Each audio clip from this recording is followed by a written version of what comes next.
when my daughter-in-law whispered, "She won't survive tonight," I felt the room freeze around me in a way I had never felt before.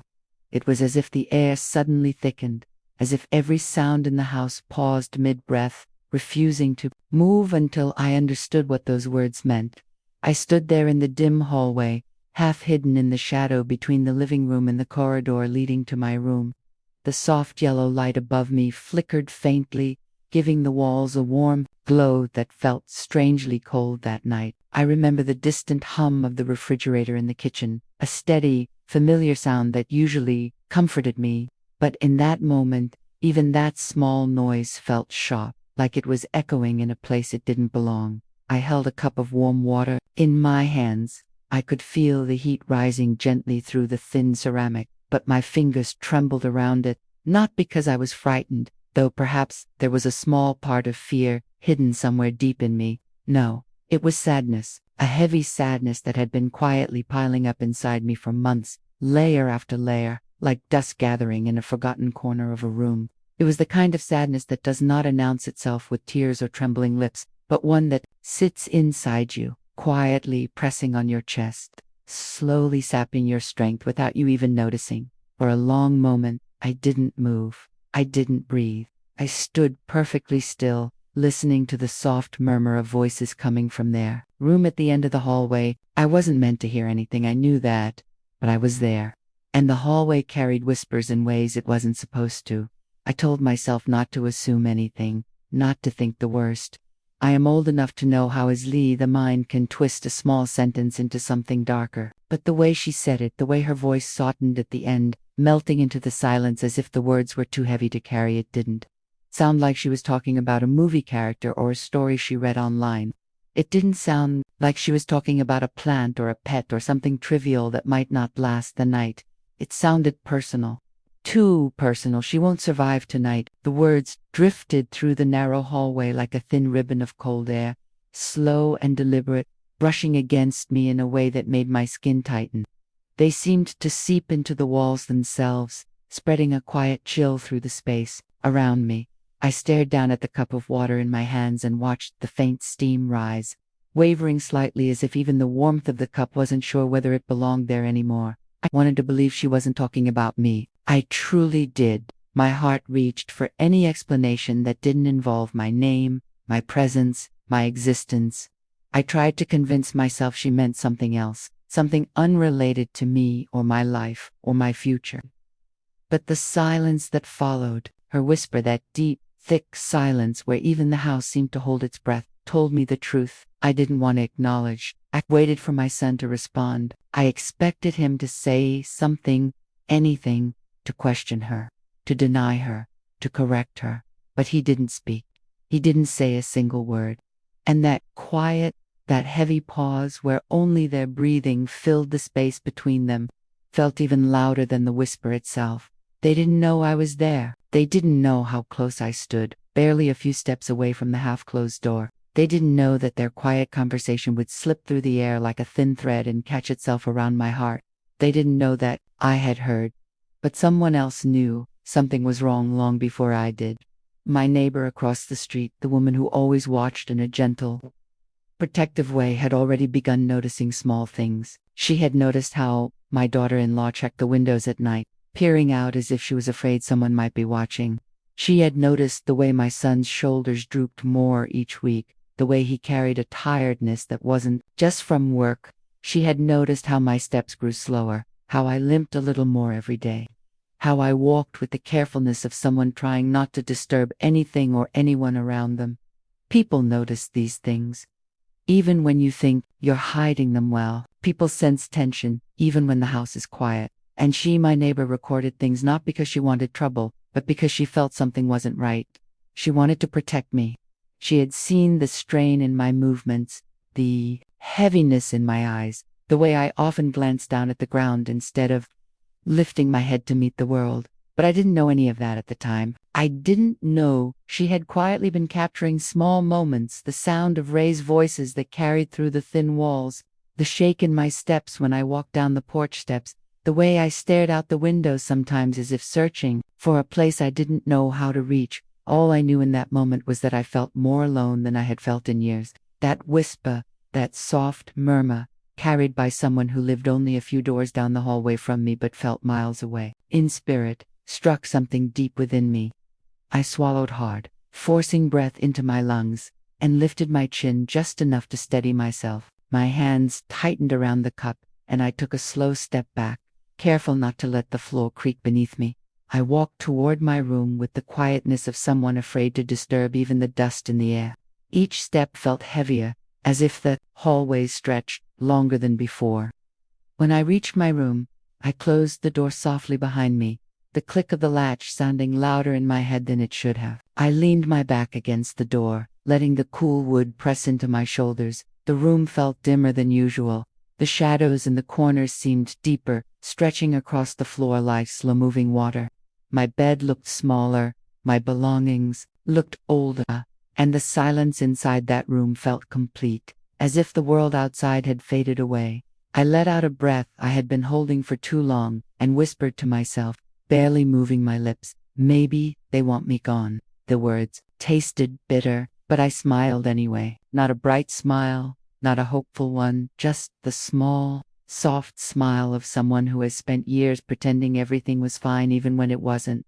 A smile born out of habit, not joy, a smile meant to comfort myself because no one else seemed prepared to do it. That night, the walls of the house felt closer than ever. The ceiling felt lower, the air felt thinner, and the home I had once considered a safe place, a place shared with my own son, suddenly felt foreign, as if I were only a visitor overstaying her welcome. For the first time in a long time, I lay down on my bed and stared at the ceiling without blinking, listening to the faint sounds of the house settling, the distant car passing outside, the rustle of leaves brushing against the window. Each small sound felt exaggerated, like my senses were reaching out for something to hold on to, something to reassure me that I wasn't already fading from their lives. But reassurance did not come. The only thing I could hear, over and over again, was her whisper, replaying itself inside my mind like a quiet echo I couldn't turn off. "She won't survive tonight."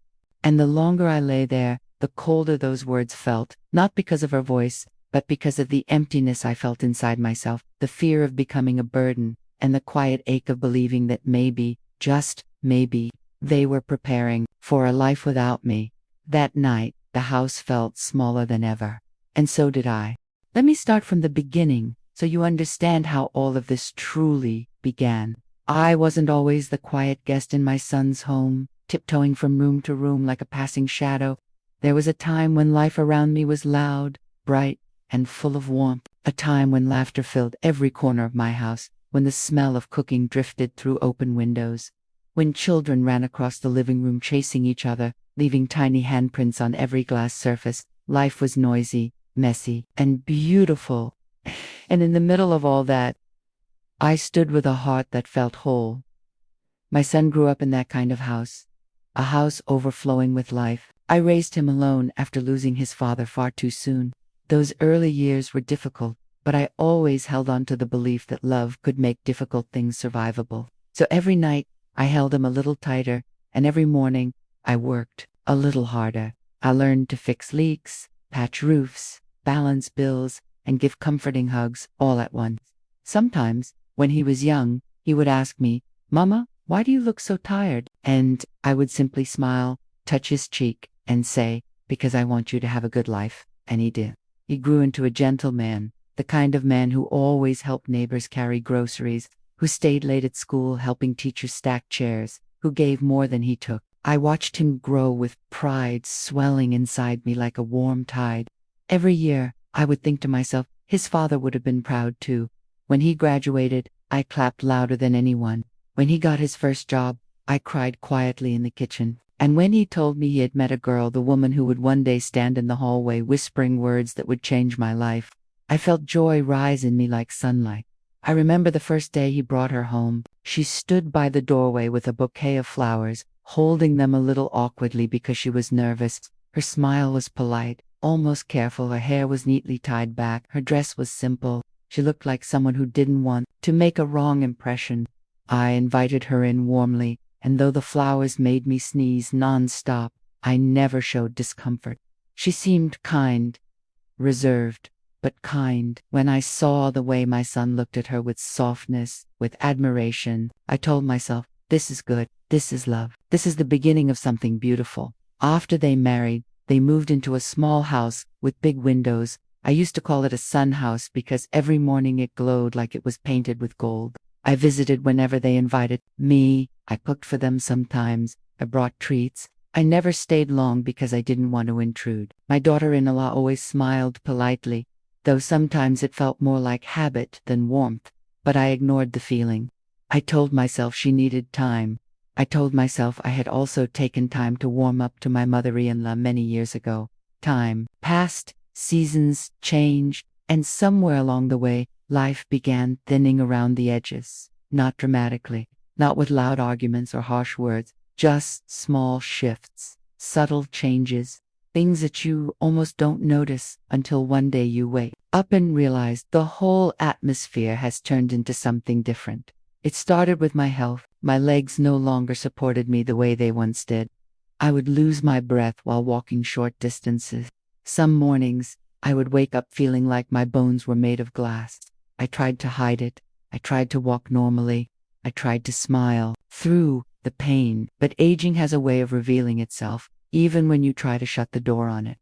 My neighbor, the same woman who would later become a silent guardian in my story, saw me struggling one afternoon. She brought over some soup and told me gently, "You need help." I laughed it off. I always laughed off my pain, but the truth was, the world was quietly shifting around me, and I didn't have the strength to stop it. Then came the fall. Was in my kitchen, the same kitchen where I had cooked for decades, where I knew every tile, every cabinet, every strange creaking sound the floor made. I was reaching for a jar on the top shelf, something I shouldn't have done, and my foot slipped. It wasn't a dramatic, movie-like accident. It was small, simple, ordinary, but the pain that followed was not ordinary at all. I sat on the floor with my knee throbbing and my breath shaking. I tried to stand, but my body didn't listen. I leaned back against the cabinet and waited. I don't even know what I was waiting for. Strength, perhaps, or a miracle. My neighbor found me when she came over to return an empty container. She knocked, heard no response, and entered when she saw the door slightly ajar. She helped me up, her hand steady and warm. "I'm calling your son," she said. I told her not to. I begged her not to. I didn't want to be a burden, but she called anyway, because she cared more about my safety than my pride. My son came. Running, his face was pale with worry. He helped me lie down, checked my knee, and held my hand. His wife followed behind him, her expression tighter than usual. She wasn't cold, just uncomfortable, like she was being pulled into something she wasn't prepared for. I tried to smile through the pain and reassure everyone, but even then, I felt something shift in the space between us. That day, they insisted I come stay with them for a little while, just until I recovered, just until the swelling went down, just until I could walk normally again.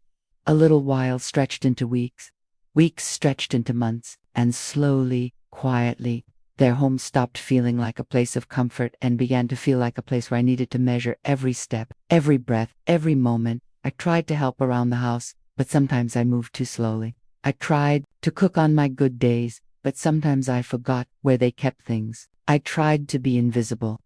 But invisibility is impossible when someone doesn't want you in their space. My daughter-in-law had a way of speaking that sounded polite but carried another meaning beneath the surface. "Please don't use that knife. Please don't sit on that chair. Please move this here. Please don't cook today. Please let us know before you go outside. Please don't lean on the counter. Please don't do laundry at night." It was never said with anger, just with a tone that felt like a thin wall slowly rising between us. My son never corrected her. He also never reassured me. He was trapped in the middle, and his silence became another layer in the wall. I tried not to mind. I reminded myself that every home had its own rhythm, and maybe I was disrupting theirs. So I minimized myself. I walked softly. I sat quietly. I avoided the living room when they were watching TV. I ate fewer portions so the fridge wouldn't need restocking. Often, I took shorter showers. I breathed lightly, as if even air was something I needed permission to use. But even when you shrink yourself, some people still feel like you take up too much space. Some nights, I would hear soft conversations behind closed doors. Not arguments, just low voices. Gentle but tense. My name sometimes floated through the silence like a fragile leaf drifting across water. I could never hear the full sentences, just fragments, but fragments can cut deeper than whole words. Meanwhile, my neighbor watched everything from her window. She noticed how I limped a little more each day, how I sat alone on the porch sometimes, staring at nothing, how I pretended to talk on the phone so I wouldn't look lonely, how I walked slowly down the driveway when taking out the trash because I didn't want to disturb the household routine. She noticed the care that was missing. She noticed the distance growing around me like fog. She noticed how my son tried but didn't try enough, how my daughter-in-law smiled but never warmly. She worried, quietly, intensely, in her own way. But I didn't know any of that yet. I only felt the house growing colder every day. Not the temperature, but the atmosphere. The silence became heavier. The spaces between us widened. And every night, I lay in bed wondering if I had overstayed my welcome without even realizing it. I whispered to myself, just don't disturb them. Just survive this day. Then came the night when I walked down the hallway to get a cup of warm water. The night when the house was quiet except for the hum of the refrigerator and the soft rustle of the curtains. The night when their voices drifted softly from the living room. The night she whispered the words that froze my entire world. She won't survive tonight. That moment, that whisper, that breath. It wasn't the beginning of the end. It was the moment when the small cracks of many months finally aligned and revealed how deep they had run all along. But the truth behind those words, the misunderstanding, the fear, the hidden meaning was something I would only learn much later.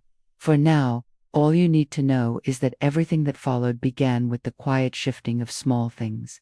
Long before the whisper ever reached my ears, the tension in the house did not arrive like a storm. It did not burst through the doors or shake the walls or announce itself loudly. No, it came slowly, almost politely.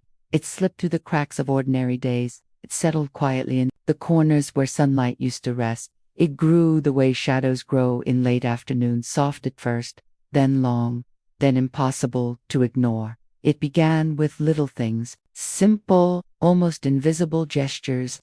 A sigh that lasted a second too long when I asked a question. A soft clearing of the throat when I opened a cabinet that wasn't mine. A slight tightening around her eyes whenever I stepped into the kitchen while she was cooking. A small pause before she answered me, as if she needed that extra moment to swallow something unsaid. These were not attacks. These were signs, delicate signals that I was slowly becoming a weight she did not know how to carry. I noticed the way she moved around me. Quiet footsteps that hovered behind me when I stood too long near the stove. The way she gently reached past me to take something, even if it meant brushing my elbow with the tips of her fingers. Not rude, not unkind, just impatient. On the surface, everything was soft. But in the tone beneath the softness lived a discomfort that had started sprouting roots. And there were the rearrangements. At first I didn't even see them. I would place a bowl on the counter, and an hour later, it would be moved to another spot. I would stack dishes the way I used to in my own home, and later I would find them restacked in her precise manner, edges aligned, sizes perfectly ordered, labels facing outward. Once, I left a jar of tea near the sink so I could remember to brew some in the evening. When I returned, the jar was gone. I found it inside a cabinet I rarely opened, placed far at the back, not hidden, just corrected. It was her home. She had the right to organize it as she liked. I understood that. I reminded myself of that each time I saw things moved after I touched them. Still, it added to the quiet heaviness inside my chest, a feeling that my touch left marks she didn't want. Sometimes she tried to hide her discomfort. She would stretch a smile across her face, one that didn't quite reach her eyes. After offering tea, she would hold the cup too long before handing it to me, as if reminding herself to remain polite. Other times, she didn't hide it at all. If I dropped something by accident, her shoulders would stiffen for a moment before she breathed out through her nose, a breath that felt like a small release of frustration she couldn't express in words. None of this was loud, none of it was cruel. It was simply the slow-burning tension of someone who felt her home no longer belonged only to her. And I was the reason. One afternoon, I overheard her speaking to my son. I wasn't trying to listen. I had walked into the hallway to take out the laundry basket when their voices reached me from the living room. "She tries," she said softly. "I know she tries, but I feel like I can't relax in my own home anymore." Her voice didn't carry anger. It carried exhaustion, the kind that clings to someone who feels stretched in too many directions. My son didn't answer right away. His silence lingered long enough for me to pause in the hallway, holding my breath without meaning to. Finally, he said only 3 words, 3 simple words that caught me in the center of my heart. "She's my mother." A gentle reminder, a soft defense, not an argument, not a shield, just a truth spoken into the air. "I know," she whispered back. There was a tremble in her voice, not of hatred, but of someone who felt cornered by her own emotions. She knew, and I knew. And standing there with the laundry basket pressed against my hip, I felt the world inside my chest shift again. I felt myself becoming a shadow inside their marriage, a silent presence they both tiptoed around. Sometimes I wanted to walk in and tell them I understood, that I didn't want to be a burden, that I was trying my best not to take up space. But the words always stayed stuck behind my teeth. There are moments in life when silence feels safer than honesty, and this was one of those moments. Still, the house felt it. Houses have their own way of absorbing emotions. The walls seemed to grow thinner, the air seemed to grow heavier. Every sigh, every hesitation, every unsaid sentence settled into the spaces between us like dust no one bothers to clean. I felt all of it, every flicker of discomfort, every paused breath, every softened smile that didn't feel real anymore. I felt myself shrinking more and more, folding myself into smaller shapes each day so I wouldn't disturb the life they were trying to build. I would hold my cup with both hands so it wouldn't slip. I would walk slowly so the floorboards didn't creak. I would wait until they finished eating before I went into the kitchen to wash a plate or pour water into my glass. I thought that if I made myself small enough, they would no longer feel overwhelmed. Yet even as I shrank, my existence still felt too large for the house. Meanwhile, outside, from her window across the street, my neighbor watched quietly. She noticed things I didn't realize were visible. She saw the way I held onto the railing when I stepped outside for air. She saw the stiffness in my body when I walked down the front steps. She saw how my shoulders curved a little more each week, as though I were trying to protect something fragile inside myself. She saw how my son would leave early for work and return late, how my daughter-in-law would close the curtains earlier than usual, how sometimes I stood at the doorway and hesitated before going inside, like I was preparing myself for something I didn't want to face. And because she worried, truly worried, she began recording small things, not arguments, not drama, just moments, short clips of me struggling to open the front gate, short recordings of my slow steps when I brought in the mail, videos of the porch light turning on and off at odd hours when I couldn't sleep. She didn't record out of curiosity. She recorded out of concern, out of a quiet fear that something inside that house was not as peaceful as it looked from the outside. But at that time, I didn't know. I didn't know anyone was watching. I didn't know anyone cared enough to keep track of the small details I was trying so hard to hide. All I knew was the growing tension in every room, the subtle change in my daughter-in-law's expressions, the unspoken worry in my son's eyes, and the feeling that the balance of the household was slowly tilting in a direction none of us could control. That was how the conflict rose, not through harsh words, but through soft ones, not through big events, but through tiny moments, not through anger, but through the quiet exhaustion that lived beneath the surface of our days. And slowly, quietly, the weight of all those moments began to press down on my heart. The days settled into a rhythm that looked calm from the outside but felt increasingly fragile from within. Every morning carried the same quiet, the same stretching shadow of tension that seemed to reach a little farther across the home than it had the day before. Nothing exploded, nothing dramatic happened. Life didn't crack with loud noises. It simply bent, softened, sagged, in places people rarely looked. But I felt it. Every hour, every breath.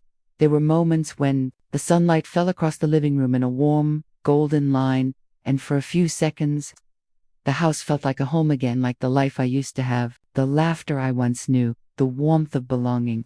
But those moments didn't stay long. They came like visitors who knew they weren't supposed to linger. The light would shift, the shadows would return, and I would feel the ache settle into my chest again. Dordanla tried. I could not deny that. She tried in quiet, invisible ways that were easy to overlook unless you were watching closely. She kept the pantry stocked with the tea I liked. She folded my clothes neatly, even when she was tired. She checked on me when she thought I was asleep, pausing in my doorway like someone afraid their kindness would be caught and questioned. And yet, even in her gentleness, there was something strained, a tightness around her eyes, a subtle tension in her movements, a way her shoulders never fully relaxed when I was near. She was not a bad woman. She was simply worn thin. Life had been unkind to her in ways I didn't always understand, and my presence, though she never said it directly, became another weight she had to balance, another obligation, another reminder of the life she hadn't imagined for herself. She liked control, I think, not in a harsh or demanding way, but in the way of someone who had learned early on that if she didn't hold everything together, everything would fall apart. My arrival disrupted that fragile balance. I knew it, she knew it, and the house, with its soft walls and thin doors, knew it too. There were evenings when the tension was barely noticeable. My son would talk about his day, and she would listen with a tired but affectionate smile. I would sit with them, sipping my tea, feeling almost part of the world again. But then a small thing, the tiniest thing, would break the illusion. A misplaced spoon, a forgotten chore, a sigh that lasted a little too long, a plate left in the wrong place. And suddenly the warmth would shift, tighten, cool. She was careful never to show frustration openly. She kept it tucked behind her ribs, hidden beneath soft words and polite nods. But I saw it. I saw the way her eyes flicked toward me when I moved too slowly, when I hesitated too long, when I repeated a question because my mind slipped for a second. I saw the way her jaw tightened before she caught herself, the way her breath left her chest, not angrily, just heavily, when she felt tired enough to stop pretending. And I tried. God knows I tried. I made myself smaller, quieter, less visible. I tiptoed through the mornings, drifted through the afternoons, and faded into the evenings like a ghost haunting the edges of a life that used to be mine. I learned to read her moods the way sailors read the wind, carefully, cautiously, always ready to change direction to avoid a storm. But storms don't always roar. Sometimes they whisper. One afternoon, after they had both left for work, I sat on the edge of my bed, staring at the small crack in the wall near the window. It was such a tiny flaw, barely noticeable unless the sunlight hit it just right. Still, it reminded me of myself, a quiet fracture hidden beneath the surface, deepening slowly, quietly, invisibly. I wondered how long it would take before it widened, before someone finally said the words no one wanted to say out loud. When they returned home that evening, my daughter-in-law's exhaustion was etched into her posture. She walked past me with a faint smile, the kind that didn't reach her eyes, and set her bag on the table. My son greeted me warmly, but even his warmth couldn't mask the strain clinging to the corners of the room. Later that night, I heard them again, their voices drifting through the hallway like faint echoes. They weren't arguing. They never argued, not in a loud way. Their conflict was softer, more controlled, but somehow more painful. "He's trying," my son whispered. "I know she is," she replied, her voice trembling just slightly. "Bah, I feel like the walls are closing in. I barely have space to breathe." My heart squeezed so tightly it felt as though something inside me cracked. I leaned against the wall, closing my eyes, letting their words settle heavy in my chest. Weren't cruel words. They were honest, tired words. Words born from a woman who had been carrying too much for too long. "I don't know how to fix this," he murmured. "I don't either," she said, almost inaudibly. Their silence afterward felt like a door slowly closing. I stepped away, afraid of listening further, afraid of hearing something neither of them meant to say. I went to my room, shut the door gently, and sat in the dark, letting the quiet press against me until it felt suffocating. But even then, even in the thick sadness of that night, I did not know that someone else had been watching. Not inside the house, but just outside it. My neighbor, with her soft gaze and perceptive heart, had been observing small changes, quiet shifts, shadows passing behind curtains. She noticed the way I moved slower each week, She noticed the stiffness in my smile. She noticed the silent heaviness that seemed to cling to our windows. She wasn't looking for gossip. She wasn't nosy. She was worried. She could sense that something inside the house was beginning to unravel, thread by delicate thread. And though none of us knew it yet, her quiet attention would eventually matter more than any of us could imagine. Because sometimes the people outside the walls see the cracks long before the people living within them do.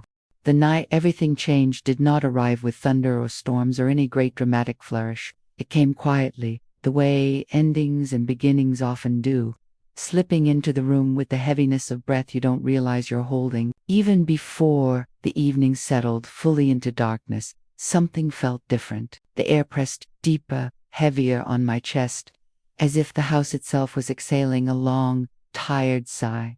For hours I tried to distract myself with small, meaningless tasks, folding and refolding a shirt, straightening the edges of a blanket, rearranging the items on my dresser only to put them back the same way. My hands moved, but my mind remained unsettled, drifting from one thought to another like a leaf caught in slow, uncertain wind. My breathing was uneven, shallow, not painful, just strained, as though something inside me was too tired to function the way it used to.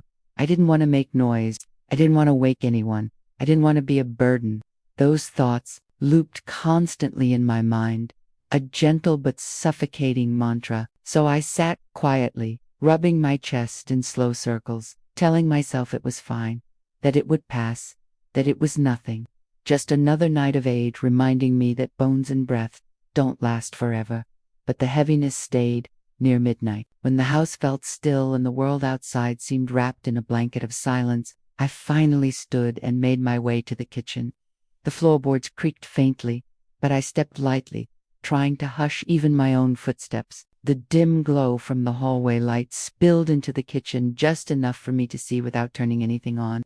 I felt comforted by that soft half-darkness. It made me feel like I wasn't intruding, like I wasn't disrupting the peace of a home I no longer felt entirely part of. I filled a cup with warm water, watching the steam rise in a delicate trail before fading into the cool air. My hands trembled slightly, not from fear but from fatigue that had been building for weeks, maybe months, maybe longer. And when I turned to return to my room, that's when I heard them soft voices, barely above a whisper.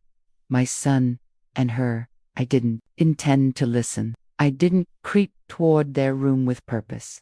I simply froze where I stood, the cup warm between my palms.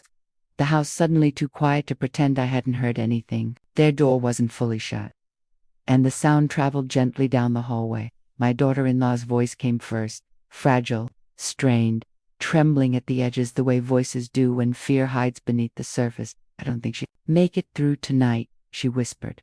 The words reached me too quickly, quicker than breath, quicker than thought. They pierced before I could brace myself. My heart stuttered, pressed painfully against my ribs. I stood there, gripping my cup, every muscle in my body tightening as though preparing for a fall. My son replied, his voice wary but steady. She's been struggling more. I saw her this morning. She could barely stand. The hallway felt colder suddenly. My mind did what tired minds often do.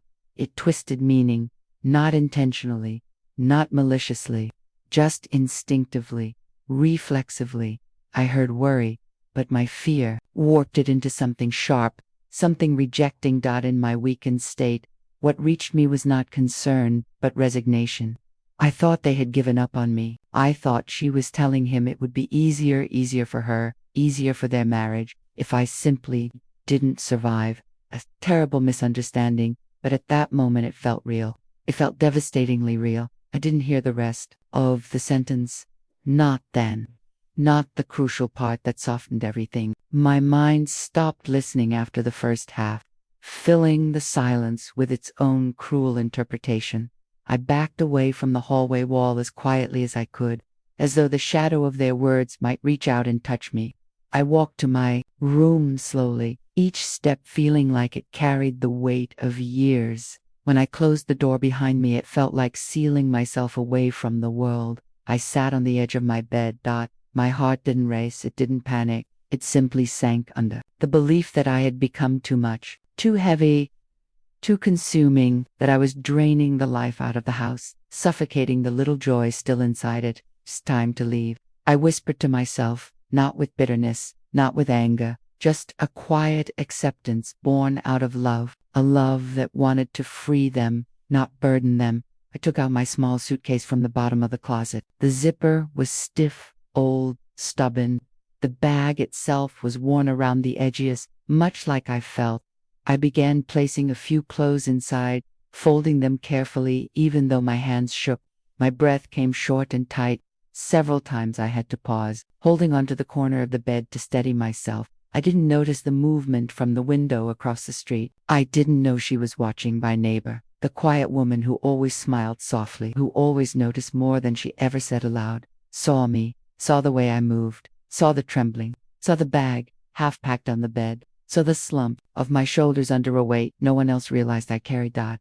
It must have frightened her, because she left her house in a rush, crossing the street quickly, despite the late hour. She knocked on my door, firm, urgent, but not loud enough to wake the others. I hesitated. I didn't want to explain. I didn't want to trouble her either, but she kept knocking, her voice gentle but pleading. Please open the door. I saw you. Please. Something in her tone broke through the fog around me, and I opened the door just a little. She slipped inside, her eyes taking in the room, instantly the bag, my face, my shaking hands. She didn't ask 1,000 questions, she didn't panic. She simply stepped forward, took my cold hands in hers, and looked into my eyes with a steadiness that made something inside me waver. What happened? She whispered. I tried to speak, but my voice cracked. Eventually, in short, trembling breaths, I told her what I heard, what I thought I heard, what I believed they meant. Her expression softened in a way that only someone who truly cares can manage. She didn't dismiss my feeling. She didn't tell me I was wrong. She simply cupped my hands gently and said, "Sit down." Then she reached into her pocket and pulled out her phone. My heart stumbled a little, not out of fear, but confusion. She unlocked it, opened her gallery, and tapped on a video. I recorded this earlier tonight," she said softly. "Not to intrude, not to watch you. I was worried. I wanted proof if something went wrong." She pressed play. Their voices filled the room, clearer than they had been through the hallway air. "She won't survive tonight if we don't do something." It hit me like a second version of the same sentence, but this time without the distortion of fear. Then the rest followed, the part I had missed, the part that mattered more than anything. She needs care, real care, not home care, not temporary help. She needs a doctor. I'm scared. I don't know what to do. My son's voice came next, steady but tired. "I'll call tomorrow, but for tonight, we stay close to her. I'm not leaving her side." The final blow, gentle, heartbreaking, healing, came from my daughter, Dinano, her voice trembling. "I'm sorry if I sound upset. I don't want to lose her." My breath caught, my hand rose to my mouth on instinct, trying to contain the sob that escaped before I could stop it. My entire body shook from relief, from guilt, from the weight of misunderstanding, from the realization that they cared far more deeply than I had allowed myself to believe. My neighbor squeezed my hand, grounding me with her calm presence. "They care," she murmured. "They care so much. They're just overwhelmed. They never meant for you to feel unwanted. They're afraid of losing you." The room blurred. My vision trembled. Tears spilled freely, soft and warm against my cheeks. For the first time in months, I let myself cry, not out of sadness, but out of a profound, overwhelming release. The kind that comes when you've been holding your breath for too long. I inhaled slowly, shakily, for the first time in hours. I truly breathed. The next morning rose gently, as though the world itself understood that the night behind me had been too heavy, too fragile, to follow with anything abrupt. The sunlight crept in slowly through the thin curtains, warm but quiet, casting pale gold across the floor. I had barely slept, my mind still wrapped around the echoes of voices, the truth revealed to me, the ache of misunderstanding, and the strange, trembling relief that came after so many months of silent fears. I sat at the edge of my bed when I heard a soft knock, not urgent, not forceful, but careful. The kind of knock someone uses when they're afraid to worry you further. "Mom," my son called gently. "Are you awake?" There was something in his voice I hadn't heard in a long time, a mixture of love, fear, and determination. I stood slowly, steadying myself before opening the door. The moment he saw me, his shoulders dropped with relief, but the worry didn't leave his eyes.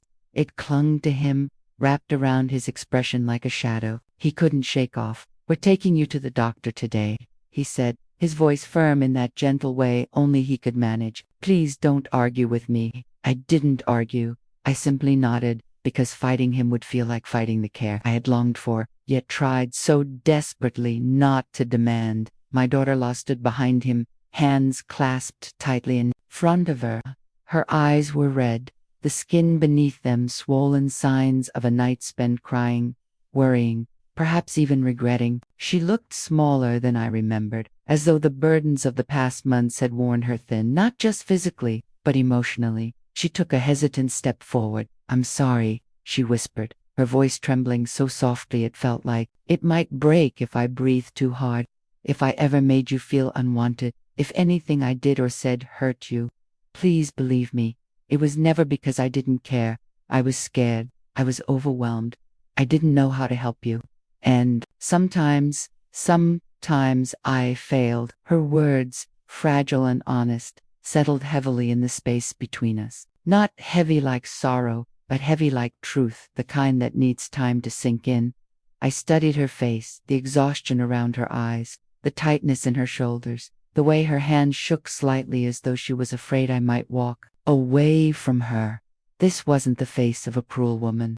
It wasn't the face of someone who wished me ill. It was the face of someone carrying more responsibility than she had been prepared for. Someone who tried in her own imperfect ways. Someone who had wanted to help but didn't always know how.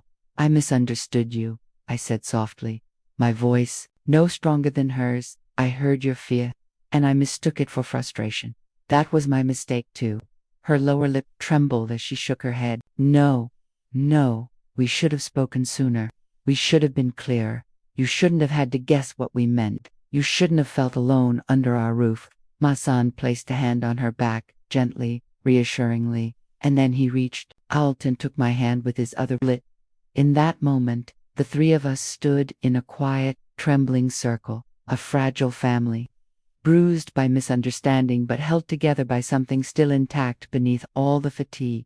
Later that morning, they helped me into the car. My daughter-in-law sat in the back with me, holding my hand with a tenderness I hadn't felt in months. She kept glancing at me as though checking to make sure I was still breathing, still steady, still here. At the clinic, the doctor listened carefully, his expression thoughtful and concerned. After several tests, he finally sat us down. "She needs more than rest," he said, addressing my son and daughter-in-law with the seriousness of someone delivering truth without harshness.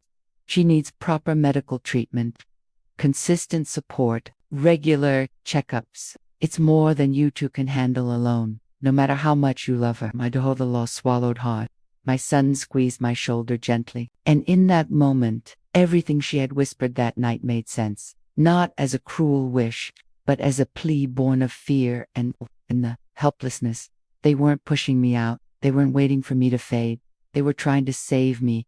For a long time after the appointment, guilt clung to my heart like dew on a cold morning. I had misjudged her. I had misjudged myself. I had carried every silence as rejection, every tired sigh as disappointment, every whispered conversation as proof that I no longer belonged.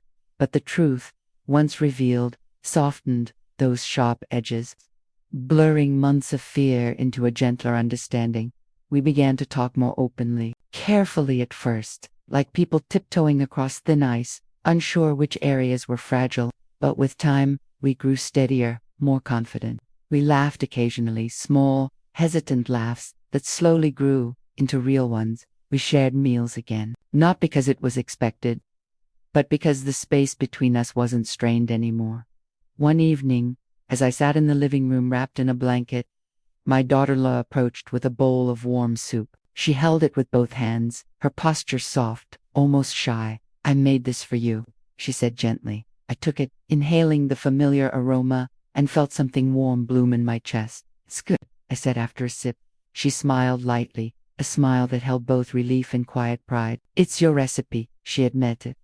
I laughed, a small, fragile laugh, but genuine. "I can taste that," I teased softly. She laughed too, and for the first time in months, her eyes didn't carry caution when they met mine. They carried understanding, respect, something warmer that hadn't been there in a long time, perhaps had never been allowed the space to grow before.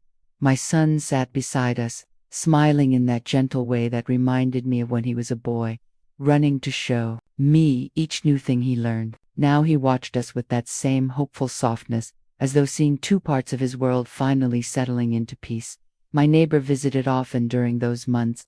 She never boasted about what she had done, never sought gratitude or praise. She simply sat beside me, the same way she always had, sharing small stories about her garden or the people she met at the market. She watered my plants when I moved back home. She brought me fruit on warm afternoons. She called me gently on evenings, when the loneliness threatened to return. Her quiet kindness became the thread that stitched the broken places inside me.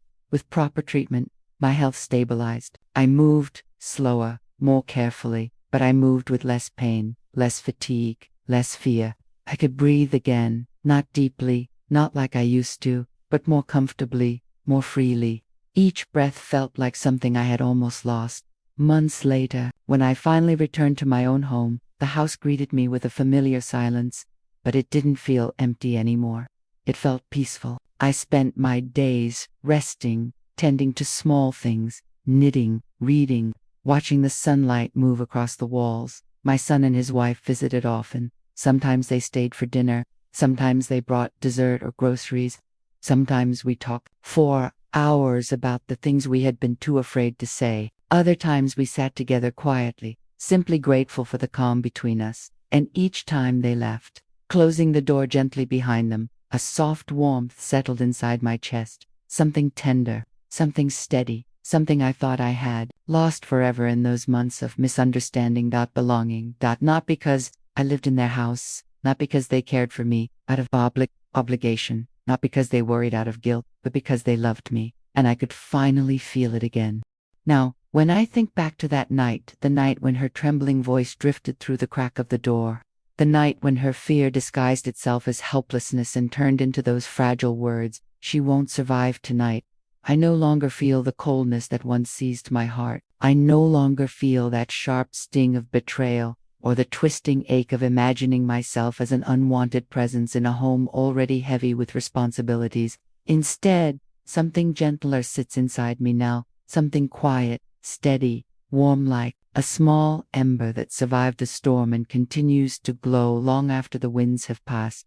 If anything, I feel gratitude, not for the confusion, not for the panicked misunderstanding, not for the hours I lay awake thinking I had somehow become a burden too heavy for them to carry, but for what all of it uncovered. It revealed the truth we had all avoided, that love is not a perfect shield, that families don't always know how to hold each other properly, that fear can twist a person's voice without their meaning it to, and that sometimes the words we speak in exhaustion or confusion can break someone, even when we speak them with good intentions. It revealed how fragile we are in moments of uncertainty, how quickly the mind runs to the worst places, how effortlessly the heart believes it is no longer welcomed.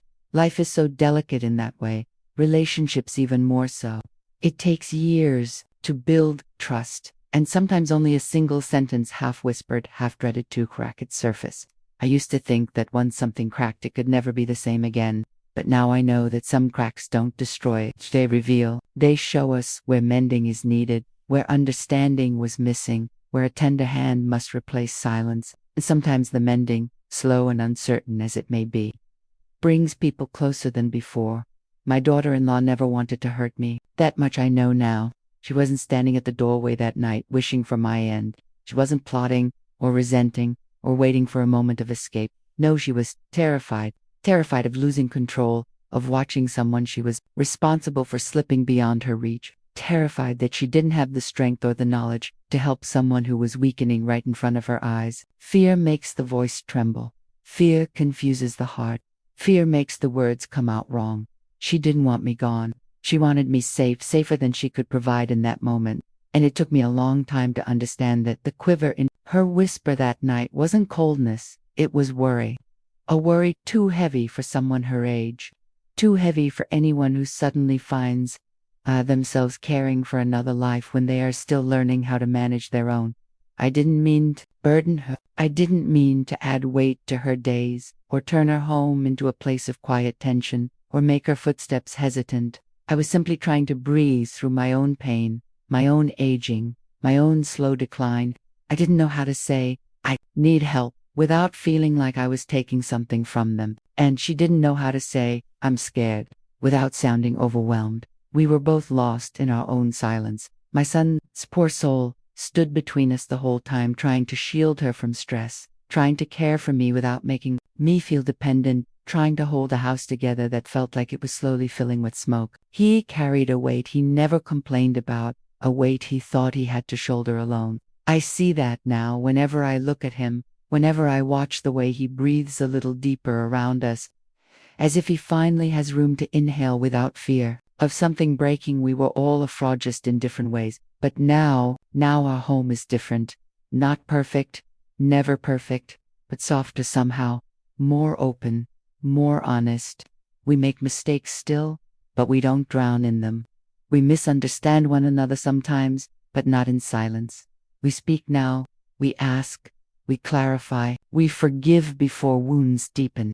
We choose understanding over assumption, and that, I've learned, makes all the difference. When I think about that night, no, I don't imagine myself lying alone with fear pressing against my ribs. Instead, I imagine what it truly was, a moment of panic, a moment of desperation, a moment where love was present but hidden beneath worry, a moment none of us knew how to navigate, but one we survived together in the end. Sometimes the words that break us are the same words that save us once we finally understand the truth behind them. So now, on quiet evenings, when the air in my little home grows soft and still, I make myself a warm cup of tea, the same kind my mother used to brew when the world felt heavy, and I sit by the window where the light fades slowly across the sky. I watch the silhouettes of the houses, the same ones that stood witness through all my fears, my confusion, my fragile hope, and I whisper a small prayer of gratitude. Gratitude for love, even imperfect love. Gratitude for second chances, even when they arrive disguised as hurt. Gratitude for the people who stayed, even in their fear, even in their confusion, even when they didn't know the right words to say. Life is not perfect, it never was, it never will be. But it is still gentle in its own way, nudging us to understanding, guiding us back to one another, softening us when we are hardened by misunderstanding. And I am still here. I survived that night not because fear kept me awake, not because suspicion sharpened my senses, not because I clung to life in desperation. No, I survived because someone cared enough to whisper, even through trembling lips, the truth of what she feared losing. I survived because love, imperfect as it was, never truly left the room. I survived because sometimes the very words that terrify us are simply the frightened attempts of someone trying to save us.